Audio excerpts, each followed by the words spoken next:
Welcome to Friendly Foes. This is my first episode here. I'm your host, Kev. And basically, I'm going to tell you about what we'll be discussing today. This episode was recorded on June 19th. So we had a lot of topics going on. This is a sports news podcast. We will occasionally be going over NBA film and try to do deep analysis, as that's something I'm trying to get better at. Assessing game film from the NBA. I want to get better at doing that, so we're going to be doing some of that here as well. Also going over game news, having a little NBA news, all the sports types we have. And we're just going on debate. I might not be the only person here at times. Other guys, my friends, at the end of the day, that's what I'm made for. So me and my friends might have some healthy debates on here. And because we all have different views and points. And that's going to make this pod a lot better. Just not hearing from one voice. So, welcome to this episode. Episode 1. Just mine. We will be going over the Celtics championship. Why high-level coaching matters. Free agent market. Especially the Pascal Siakam re-sign to the Supermax. And also, we will be going over the Detroit Pistons and their firing of Monty Williams. I apologize for this episode coming out so late, because I know it may be the 23rd by the time it comes out. 4 days too late. So I appreciate your time for tuning in here, and welcome to the show. Peace. First topic.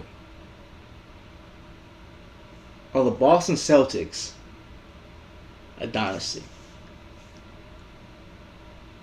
And, well, people might have different opinions on this, and how Boston didn't have to play anybody due to injuries, and they were able to slide on through. They didn't get really challenged. I think Boston might have a dynasty, and that's due to the sheer fact that 1 through 5, they have a great group of guys who know how to play the game of basketball and know how to play the game of basketball well together. What I see during Game 5 and throughout the whole entire playoffs, that Celtics team is willing to do things that no other team in the NBA is willing to do. And that's just plain, flat out the truth. I have the point guard, Jrue Holiday, rebounding from the slot corner on multiple efforts, multiple plays, multiple possessions. Jrue Holiday creating extra possessions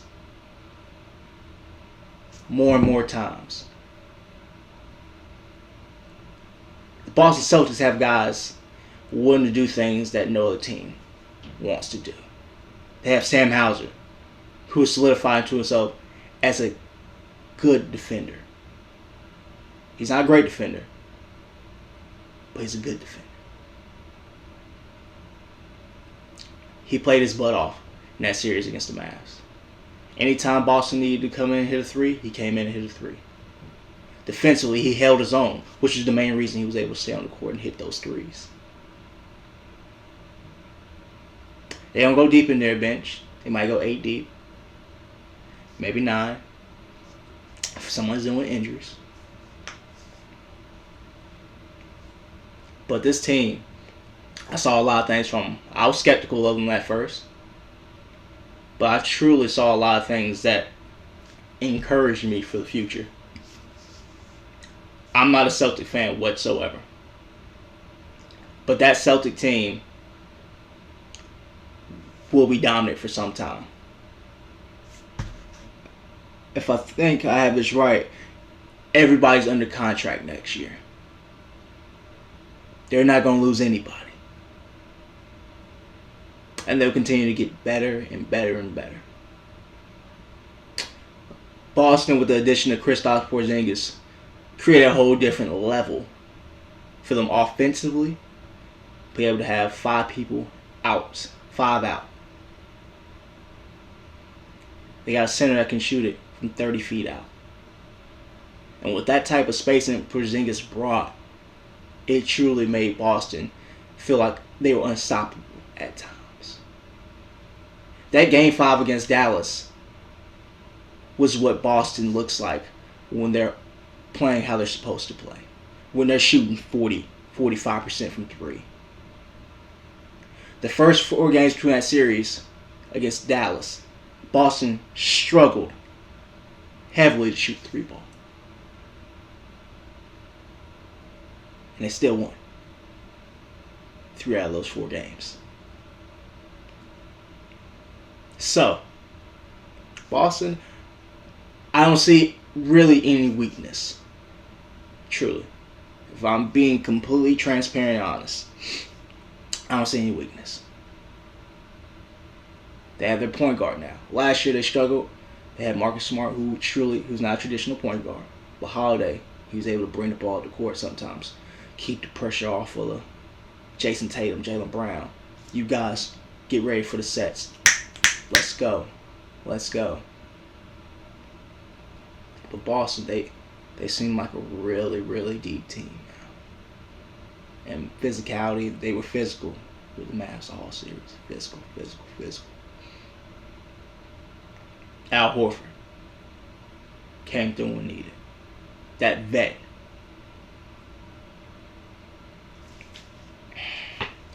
Celtics are a team to watch out for. And best believe they'll be in the Eastern Conference Finals and maybe the Finals again. Because they have the pieces in the NBA to succeed. They have players. Jrue Holiday is not a superstar. He's a star. But he plays like a superstar in his role. It's amazing what I saw Jrue Holiday come out and do through all 3 series. I'm a Miami Heat fan. That first series against Miami, he did what he had to do. He didn't even have to score the ball. He played defensively. He put so much ball pressure on Tyler Hero, it made it think Tyler Hero couldn't dribble the ball. But Jrue Holiday played his role like a superstar.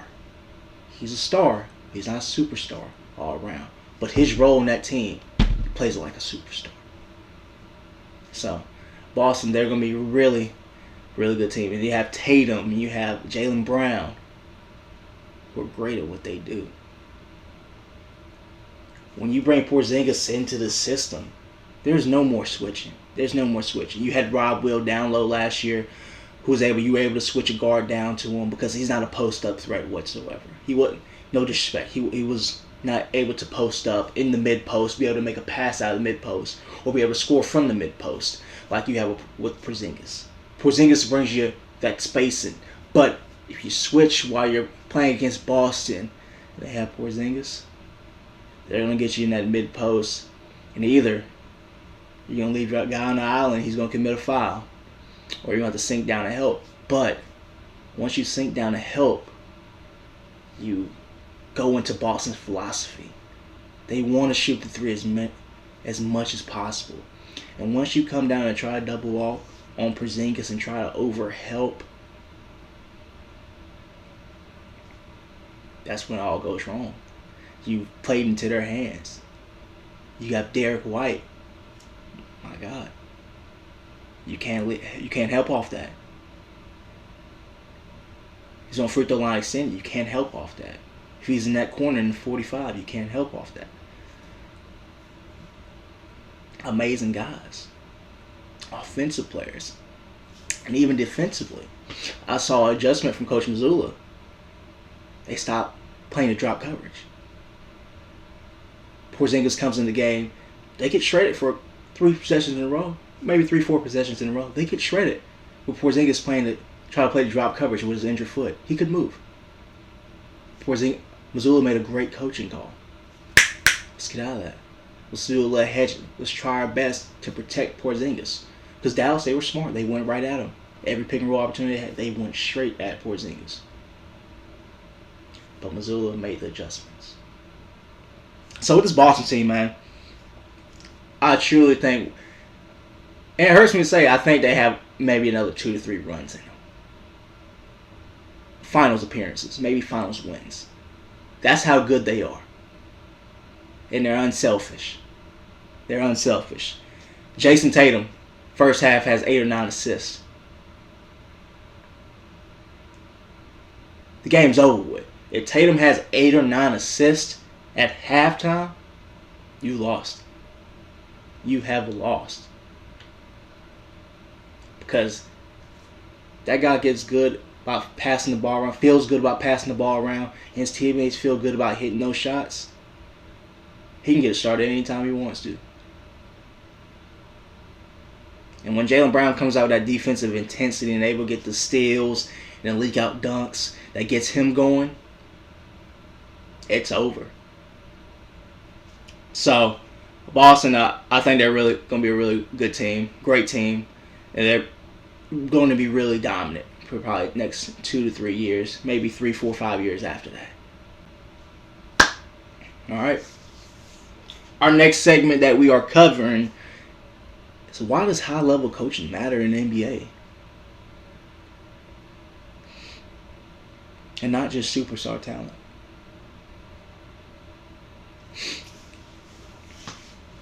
I see a lot of coaching going on in the NBA. Great coaching. There's a lot of great and good and great coaching. But it's different levels to it. Here's what I've seen.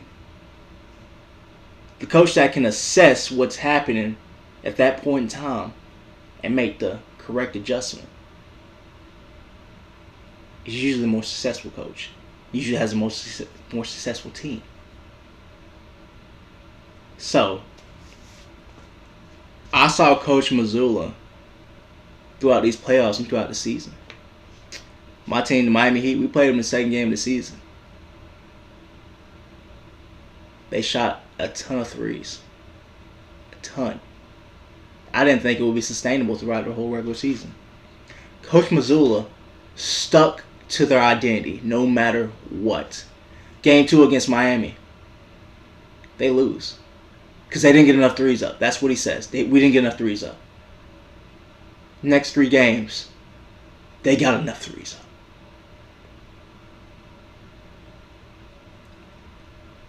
Coach Mazzulla is one of the top coaches in this game. And I was blind to that. I was truly blind to that due to the fact of the talent he has. He has superstar talent. But every coach can't coach with superstar talent. All over the team. Coach Mazzulla, he's a great motivator. I would play for that man. I'll run through a wall for him. For my team. He's a great motivator. And that's what separates a lot of coaches from a good to a great coach. How can you go from a good to a great coach? It's the motivation. Can you motivate these guys out here? Can you motivate them each and every day? They know how great they are, but can you motivate that to get up and play every single game? 82 game season. Can you motivate them? 82 games. Can you motivate them throughout the playoffs to be consistently great? I saw Joe Mazzulla do that. And that was pretty astonishing for me to see. And really great to see. He's one of the top coaches in the game. X's and O's, he's there too. The tempo they play, they get up and down the court, and defensively. I thought last year, in Mazzulla's first year, they had lost the identity that Ime Udoka had set the year before. I thought they had lost that. But throughout the playoffs, I saw a little bit of that come back in. The physicality that Ime set his players to play through defensively, that came back throughout the season. I think with the addition of Jrue Holiday, that was emphasized a lot more. The point of attack. That's where Boston changed this year from last year. Mazzulla changed his point of attack defensively. How do we want to guard up on the ball? We got some most athletic guys in the league on our team who can play both ways. Some of the best two ways in the game. Mazzulla says, boom, we have the ball pressure here. We have the physicality. They're a tough group. Al Horford instills it. Jrue Holiday instills it. Jaylen Brown instills it. They're tough. All of them. Peyton Pritchard comes off the bench. Tough. Like I said earlier, they have people that may not be superstars, but they're superstars in their role on that Boston Celtics team. And that's why high-level coaching matters. I see with Dallas, we got a lot of talent on that team. A lot of talent. Jason Kidd, good coach. He's not just yet great. He's a good coach. First finals appearance for J. Kidd as a coach. It's a different ball game. A lot of different pressure. Adjustments will be made next year. But a lot of times with Dallas, I see them come up the court throughout the finals. I got Luka and Kyrie getting hounded. Bringing the ball all the way up the court. Getting hounded.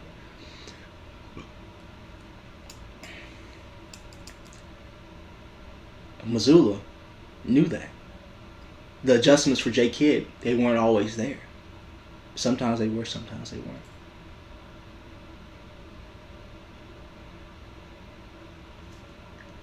J. Kidd brings in Dante Exum. It lets relieve some of the pressure off the guards at those times.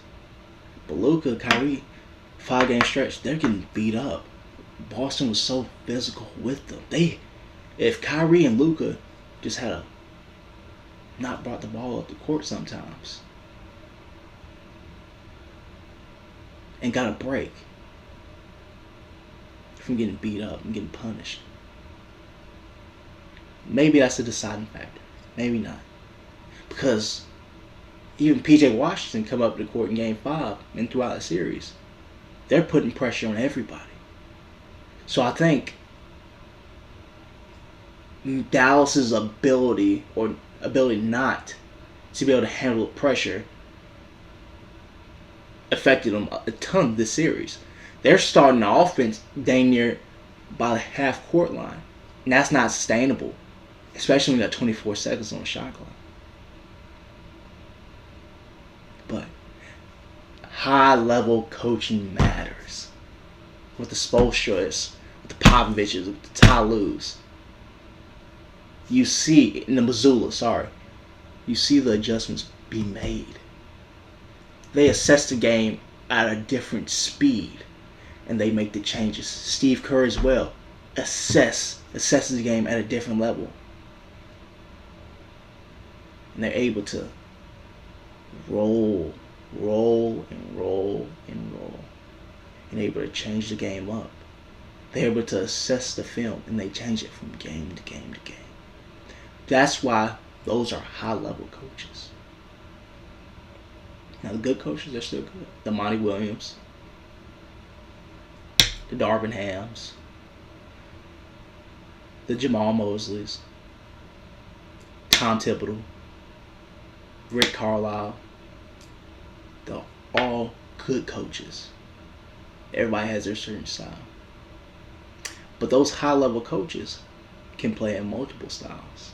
They can speed the game up. They can slow the tempo down, depending on who and when they're playing in the season. They're going to play different coverages to try to confuse you throughout the season. The coverage they may play in December may not be the coverage they play come playoff time against that said team. They know that. They're going to try new games. The high-level coaches try new things and aren't afraid to fail at that moment. For example, Eric Spoelstra, my favorite coach. He'll try a coverage in December and get shredded on it. Possession, and possession over and again. And we'll do it the whole game. But think why he did that. We need to get reps on that, run those coverages. And we need to understand how we need to adjust from the coverage. We can't run from that coverage. We need to understand, okay, they shred us from this the entire game. We're going to live with it. How do we adjust that coverage for that team in particular and for us in the long haul? That's the difference. I've seen Spoelstra make those attempts and things all the time. And I thought, why is he not getting out of this? We're in the regular season, man. We gotta try these things to see what be able to help our team win the most. For the playoffs, we care about the regular season, but the playoffs, that's the end game right there. That's the end game. 4 rounds, that's the end game. That's what you're building your team for.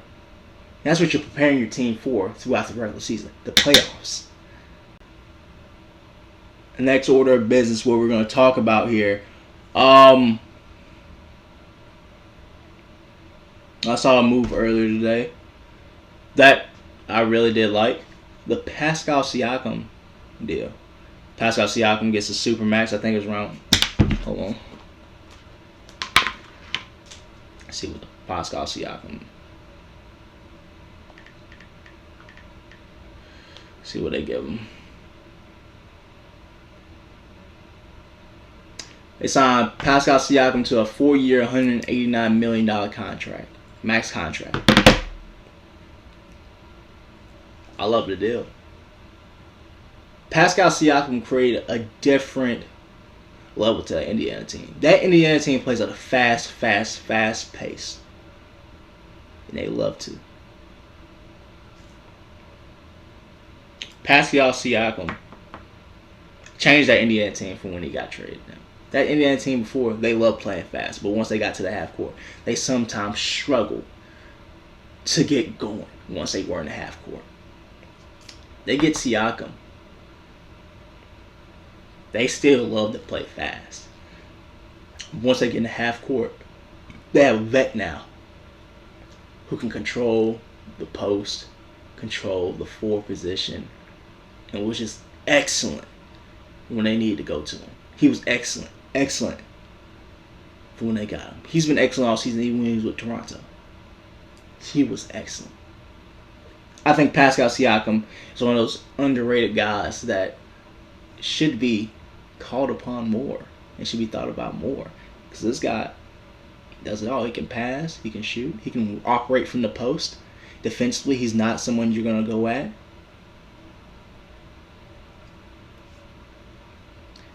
Halliburton plays, if he plays against the Celtics, we might be having a different story. I'm not saying Celtics lose, but Pacers might get 2 games. I think the Pacers just are one of the top teams, going to be one of the top teams in the East. I think they might be around a top 3 team in the East. Just with the pace they play, and also they're almost built in a certain sense of Boston, almost like. Rick Carlisle has those young guys playing over there. Both teams like to play fast and like to get up a lot of threes. Only issue I do see with the Pacers having, they do have a lot of small guards. And small guards playing in the Eastern Conference aren't what you want, really. Because if you're trying to get through the Boston Celtics, who have bigger guards, Jaylen Brown, 6'7", Jason Tatum, 6'9", Derek White, 6'5", Jrue Holiday, 6'5". You need bigger guards. Andrew Nembhard, great player. They have to get bigger in order for them to play against the Celtics. Because defensively, we're in an age now where we don't box out. As you see, Jrue Holiday kills every team he plays in that doesn't box out, which is almost every team in the league. We play in a predominantly switching league. So you'll see Porzingis get switched on to Nembhard sometime because no other defense is working how it used to. Because offensively, it's just such an explosion of talent. Players are just a lot better than they used to be. They can go right, they can go left. They can do anything you want. Players are a lot more skilled. And I think the Pacers are built to do something in the East. I think they can do something. I think they'll be a top 3 or 4 team in the East next year. I truly believe that. And they're only losing, a couple free agents they have is Doug McDermott, who's getting paid $13 million, which is going to open up for them to sign Siakam, getting rid of that $13 million. And Honestly, I think this is a must-have free agent signing. They have to re-sign Obi Toppin. I think he has to get re-signed. His addition created that hot flyer, that Superman, that guy that can get up, that can ignite your crowd, the energy off the bench. That's Obi Toppin. You have to re-sign that type of guy. He's your 3-and-D guy. He can hit some threes when he hits them. He can play a little defense. I think Obi Toppin is a guy that has to come back. All right. For business, next topic we'll be covering are Detroit Pistons firing Monty Williams. And firing Monty was a strange move to me. I don't truly understand why you fired Monty. Okay, they had the worst record in the league, 15-67. I understand that. That's Monty Williams wholeheartedly. That's on him. But you signed him to that contract. Can you fire him like that? I understand. Also, Troy Weaver got fired May 31st or May 24th, one of the two. Troy Weaver was a combined 74 and 244 in his 4 years there.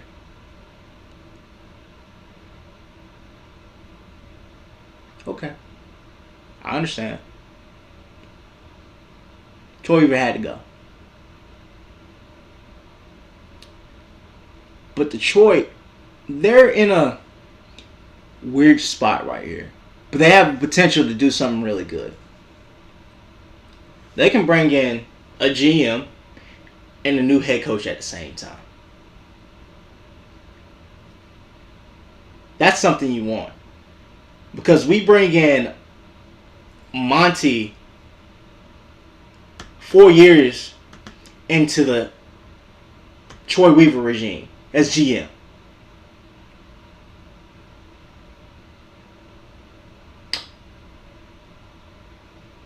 Who made Troy Weaver hire Monty Williams? Because there's no way they hire Monty Williams. They get rid of him immediately after Troy Weaver's gone.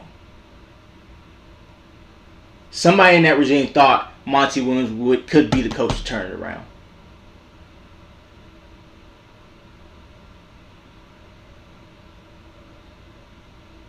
I think they have to bring in a head coach first that will help hire that GM.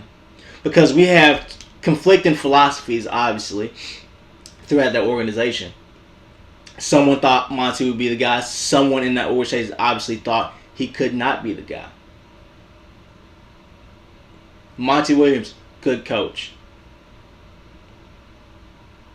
That 15-67 is him. All him. But he fought for that team throughout the regular season.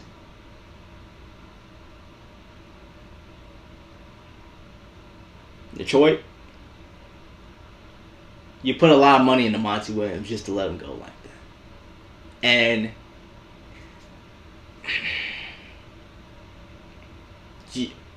we got to be more consistent. What do you want Monty Williams to do?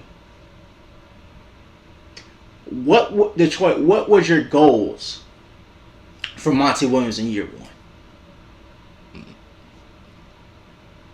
When you have one of the youngest teams in the NBA. What was your goal?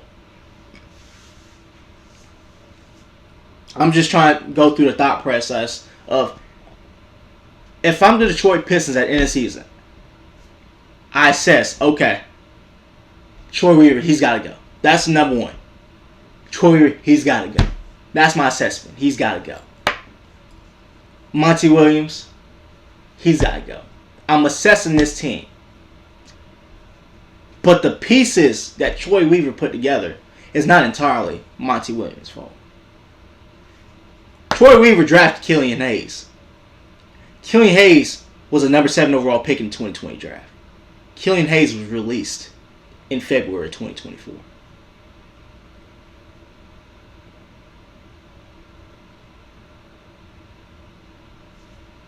Does that fall on Monty? Is that Monty's fault that a pick didn't pan out? Is it Monty's fault that he's dealing with the highest paid player on his team is Evan Fournier. Second player being Isaiah Stewart.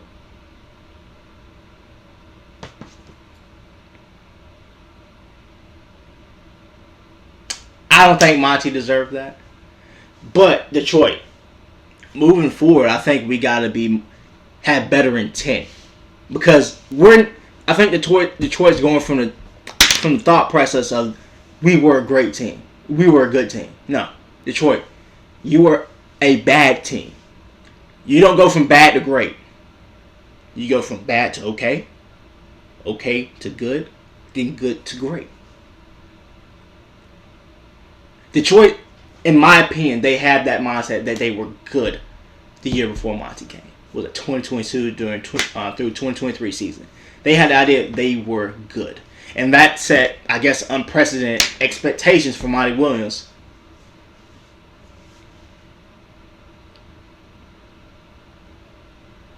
Detroit, you are a bad team. A bad organization. That's on you. 74 and 244 overall in the past 4 years is on that Detroit Pistons organization. Now, this is what you do have. It's not all bad. You got Cade Cunningham. That's what you can do. You can sign him to an extension. Get your franchise player under locked. Unless you don't want him to be that. But you sign that extension now with Cade Cunningham. You try to get it done right now before you have to pay him any more money. He's at the end of his rookie deal. Go ahead and get it paid. This upcoming year, he'll be at the end.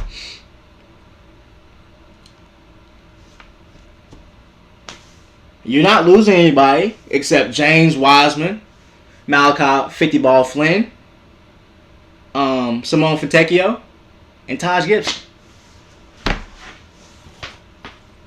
So, Detroit, the ball is in your court of what you can do for the future.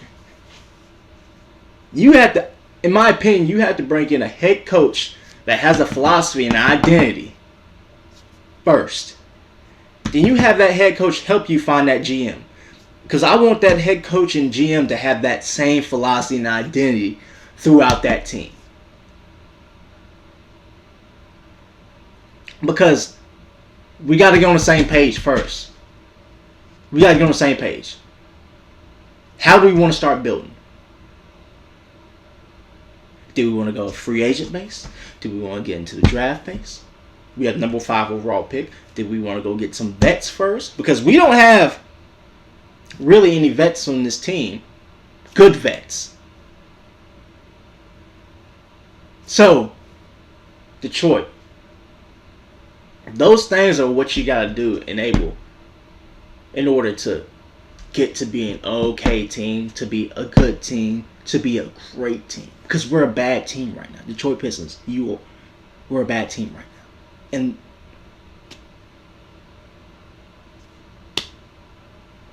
it's not okay. That's a great city over there. Dan Campbell didn't have the best first season. The Lions, they stayed with him. Monty Williams didn't have a great first season. Detroit Pistons got him out of there. So, Detroit, you got to look at what the Lions are doing across in your city. You got to find your identity. You got to be willing to go through the thick and thick first.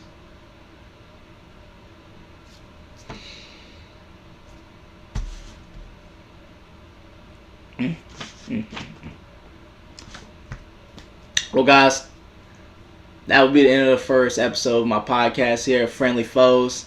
I appreciate you for tuning in. I'll catch you on next time. Peace.